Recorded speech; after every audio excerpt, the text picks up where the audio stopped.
and we'll talk to Heather again for a few moments. Heather, when you do have that phone up there, kind of describe the scene, where you are. I imagine you're in the house or on the porch, and how close you may be standing right now to where they were found, Gary and Carlie. I think we're about 200 yards, at least that's what I'm told. There is nothing that we can see because this is a really, really grassy area. There are a lot of trees. It's a very windy and hilly road, so the different elevations, of course, prevent us from being able to see over certain mounds. But I'm hearing if you go up at 200 yards on this road, I was just hearing that there were ATVs. There were neighbors who were out on ATVs. They were circling the area up there, and that might have led to this sort of find. So it's that kind of terrain. This gravelly type of road that we're on right now, that comes to an end, and you need to hop in your ATV and ride around in this grassy area to be able to get around, to be able to make this find. And that's why this was probably such a good hiding spot. We don't know how long Carlie and Gary were out there, but because of the high grass, because of the trees, because of an ability to camouflage, I mean, that white type of car in the sun can very easily disappear. It might be why they were able to hide out for so long. Again, that's speculation, but because of this area, it's very far out there. I don't have cell phone service. We're lucky we have a landline right now. Even THP was saying they're having trouble communicating with one another. So it's that kind of area where you're really off the grid. And we're giving people another sense for how heavily and densely wooded it is with this exclusive video from Pete Michaels. Heather, we should also mention you are the only media outlet that is on scene there. So this is really an exclusive picture that you're painting for us on scene.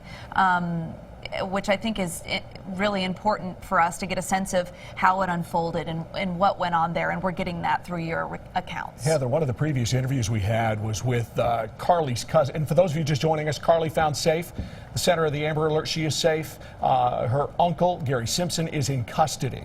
We are now with our Heather Burian on the phone near the point where they were found. We talked to Carlie's cousin, who said, you know, she's the one who organized so many of these foot and vehicle searches, and she said they were there off that gravelly valley road just about every time they went out to search. They were right there. That frustrated her a little bit, and I know it did to Rhonda, who you were with right there, because they were found a couple hundred yards from her home. She says, we should have gone and looked. So many people were close, but to get back to what you said, we don't know that they were there the whole time. It's possible they were in transit. Maybe that's why they were spotted in a grassy area. And a lot of these searches, Heather, as you well know by now, a lot of the search crews were saying, please, we need people who are willing to get out of their cars, who are willing to go on ATV, horseback even, or on foot, because, as you mentioned, Heather, so much of this area you cannot drive through, let alone barely walk through. That's exactly it. And I actually spoke to Carlie's cousin as well. She called me in tears saying, we found her. I was going to meet her today for another search effort. Talk to her about how frustrating it is that there are hundreds and maybe even thousands of people looking for this little girl. She said she started a Facebook site with maybe 100 of Carlie's family and closest friends just to get a look. And there are now thousands of members in that group. There are several groups that have spawned from that. Everyone is looking, and she called me in tears saying, well, I know you're not going to meet me tonight because we have her home safe.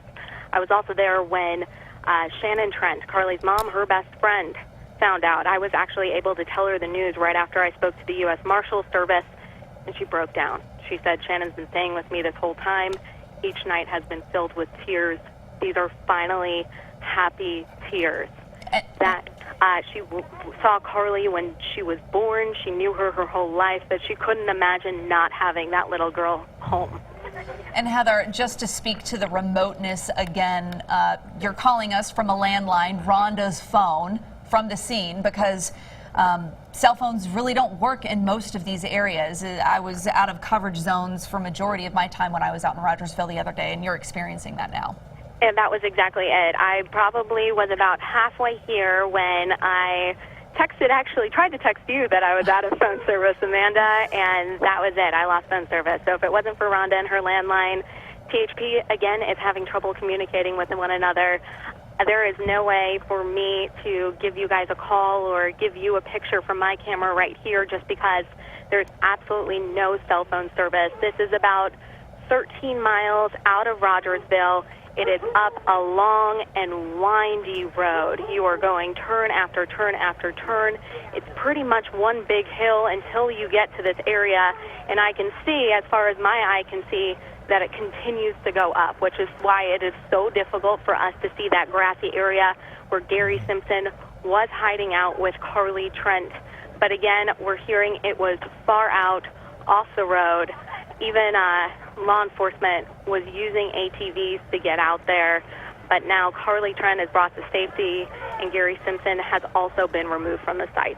And you're being held back. You said you ran into a roadblock by THP or TBI, whomever, police, and you're being held back from the scene because they want to probably keep that as pure as possible to see if there's any evidence that they can find.